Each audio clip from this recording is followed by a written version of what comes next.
Europe 1, il est 6h40. Vous avez probablement déjà eu une boîte de médicaments Biogarant entre les mains. Biogarant, filiale du laboratoire Servier, c'est notre géant français des médicaments génériques. Or, il se pourrait bien que Biogarant passe bientôt sous pavillon étranger. Qu'est-ce que cela signifie pour notre industrie pharmaceutique? Et puis, les pénuries en pharmacie vont-elles encore se multiplier? Votre invité sur Europe 1, Alexandre, il s'agit de Yannick Neuder, député LR de l'Isère, vice-président de la Commission des affaires sociales à l'Assemblée.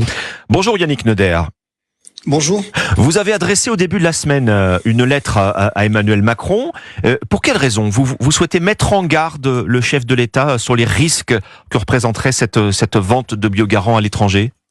Ben oui, bien sûr, risque également, surtout pour les patients, puisque je rappelle que là, on parle quand même de plus de 30% des génériques en France. Donc c'est pour beaucoup de patients les médicaments du quotidien qui sont en fait menacés de ne plus être disponibles avec un certain niveau de souveraineté au niveau français. Et puis c'est aussi un souci industriel, puisque entre les salariés directs, les sous-traitants, c'est plus de 8000 salariés qui sont menacés. Donc je crois qu'il y a un vrai enjeu de souveraineté nationale, de souveraineté sanitaire. C'est un des grands enjeux et un grand enseignement de la crise Covid, c'est que la France doit avoir un certain niveau de souveraineté pour produire ses médicaments.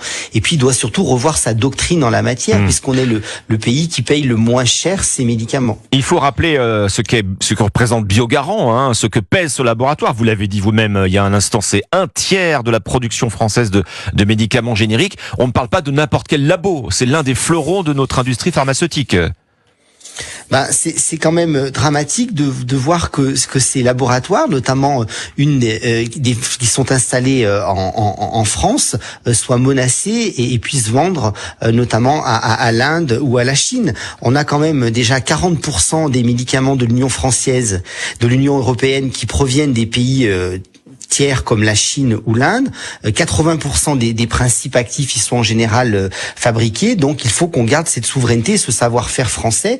Mais pour garder ce savoir-faire industriel, on l'a su le faire, puisque par exemple dans ma circonscription en Isère à Roussillon, on va relocaliser 60% de la production de paracétamol et des besoins européens. Eh bien il faut aussi mettre toute une doctrine en place. Et actuellement on a une vision beaucoup trop comptable, financière du médicament, puisqu'en fait, c'est dans le cadre du projet de loi de finances de la sécurité sociale, le fameux PLFSS, oui, où effectivement est établi le prix du médicament. Et souvent, le médicament, vu qu'on n'a pas de stratégie à long terme en santé en France, du fait de l'absence d'une loi pluriannuelle, eh bien en fait, on adapte le prix du médicament pour, entre guillemets, rentrer dans les clous budgétaires sans avoir aucune prise de conscience et sans évaluer les conséquences économiques, industrielles, de la viabilité de la filière, oui, et surtout de l'intérêt du patient. Puisque vous parlez du prix du médicament, Yannick Neuder, ces menaces de délocalisation de ce labo pharmaceutique dans notre industrie,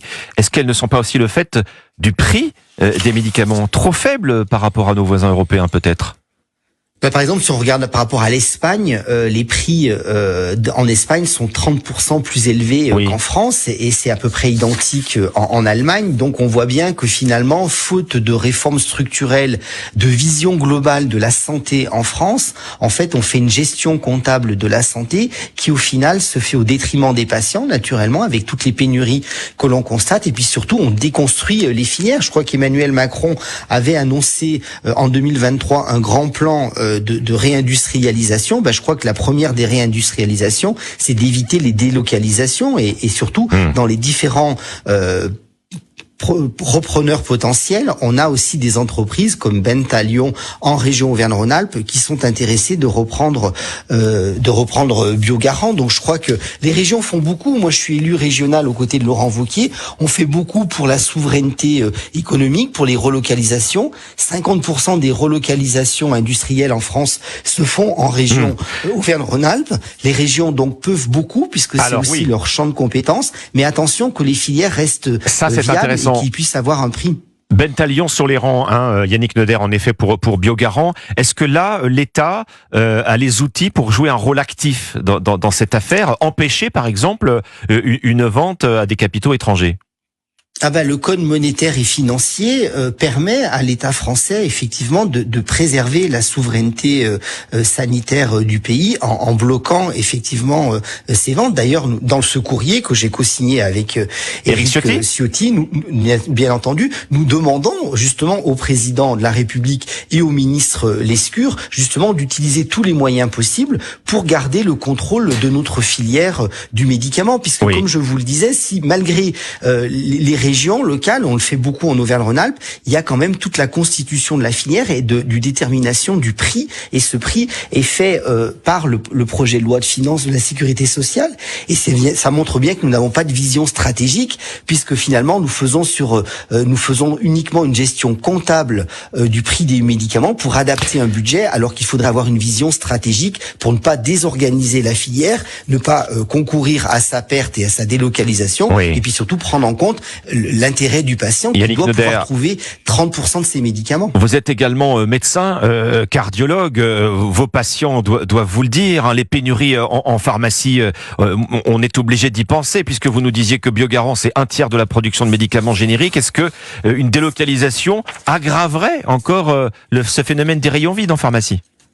Bien sûr que ça aggraverait, ça permettrait de perdre une fois de plus cette souveraineté, et puis surtout n'oublions pas que c'est un sujet qui a déjà été longuement évoqué au Parlement.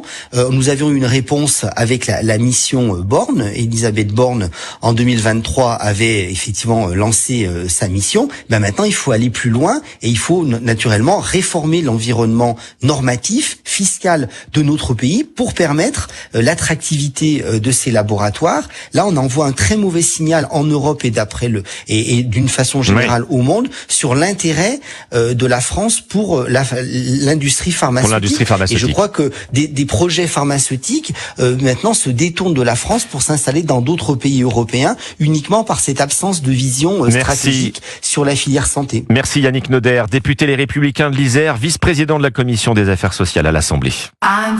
C'était l'invité éco avec